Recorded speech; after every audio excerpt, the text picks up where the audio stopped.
Mr. Speaker, ladies and gentlemen, we care about the emotional sensitivities of people, but we think what's more important than being able to make people feel good is being able to deal with the reality of disease and be able to look at the very pathology and physiological reality that we live in.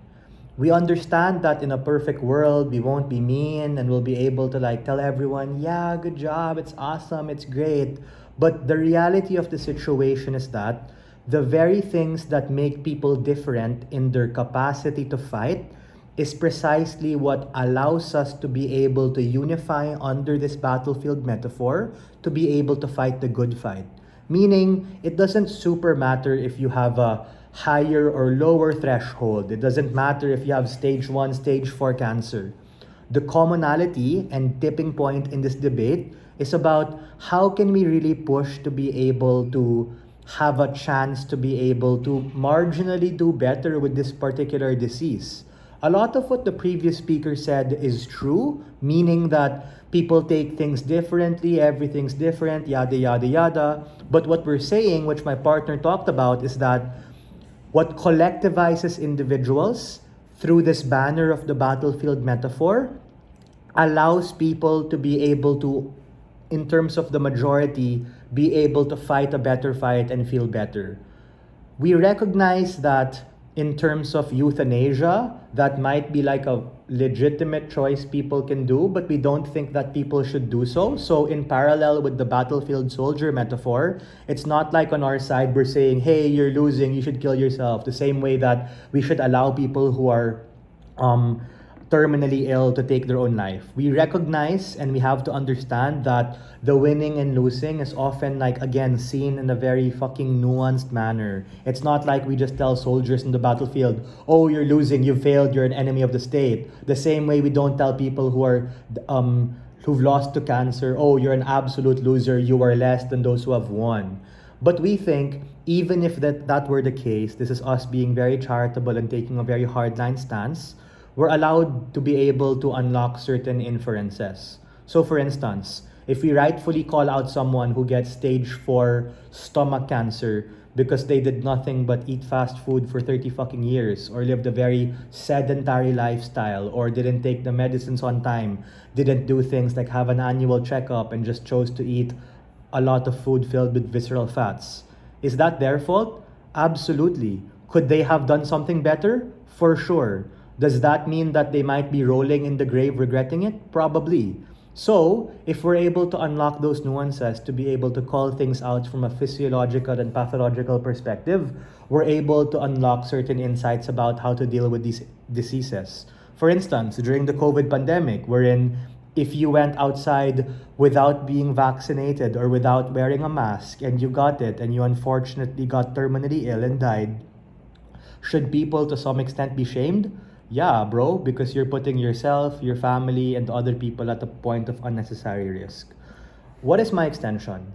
My extension is why the framing of the illness as a battlefield metaphor allows societies to be more empathetic specifically about the process and what are the effects of this narrative on the individual level and on the societal level that just make things better. But before that, let's call out the previous speaker and opening government for their shortcomings. Number 1, they ran a very negative case with literally a very underdeveloped counterfactual. If they care about the journey, then the question I have is, what incentive does society to have about the journey? Because you have like a billion different journeys. You have hundreds of thousands of people plagued by disease. The unifying factor that happens when you're able to coalesce under this battlefield metaphor is that we don't give a shit about all these externalities and inputs of what's happening. Oh, you're a single mom, you're struggling, you're very sensitive to medication. Oh, you're a dad from the Philippines, you got sick because you were smoking. All of these noise become silenced when we're able to just look at the end outcome and we're able to study that, meaning on average, whether you're African or Asian, what commonalities do we have about those who were able to succeed from recovering from cancer? What are the commonalities that those who fell by the wayside are?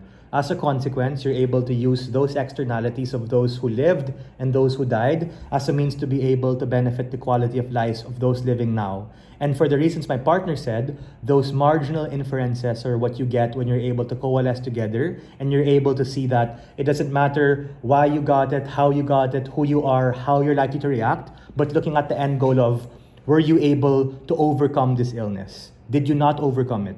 What are the externalities there? The previous speaker asks me a couple of questions. Number one, how does fighting give you a map? Fighting gives you a map because it allows you to track and understand who your enemy is. An enemy who is invisible, an enemy who was relentless in terms of being able to take human life. If you're able to know who they are, it allows you to rally together with the medical community and those even having that same fate or that same struggle, a chance to be able to band together and understand what you're getting into. This leads to an informed decision about being able to fight. Because let's map out the scenarios, right? Let's say A, if you have a chance to be able to survive because you have, I don't know, stage 1 breast cancer, which is very treatable, then framing it as a battlefield is like, hey bro, just suck it up a bit and take this medication because you definitely can win, 80-95% chance to win. So that pushes people to be able to do it. But let's talk about B. If you're uncertain, stage 2, stage 3, it's give or take. We push people to rather try, as opposed on their side where I don't know what happens. You don't have any metaphor, you don't have any kind of pushing framework to be able to make people do hard stuff, because I empathize. My grandmother died of colon cancer a couple of years back. Chemotherapy's a bitch, but that's exactly why these people need the emotional support and confidence to be able to go on, precisely because their mental calculus is so fucked and they don't understand what's happening. C is the most important. If people don't have a chance to be able to do so, then you're able to do things like, hey, it's not working quite out, you might lose this battle, but that doesn't define you. Take some palliative care or be able to just be comfortable to increase your quality of life, just like what we do with geriatrics. So for all of these reasons, being able to frame it in this way at best allows us to coalesce together as the medical community to be able to understand what we're doing and find treatment and help people, or at worst, just allows people to make more informed decisions. We are very proud to stand in that opposition.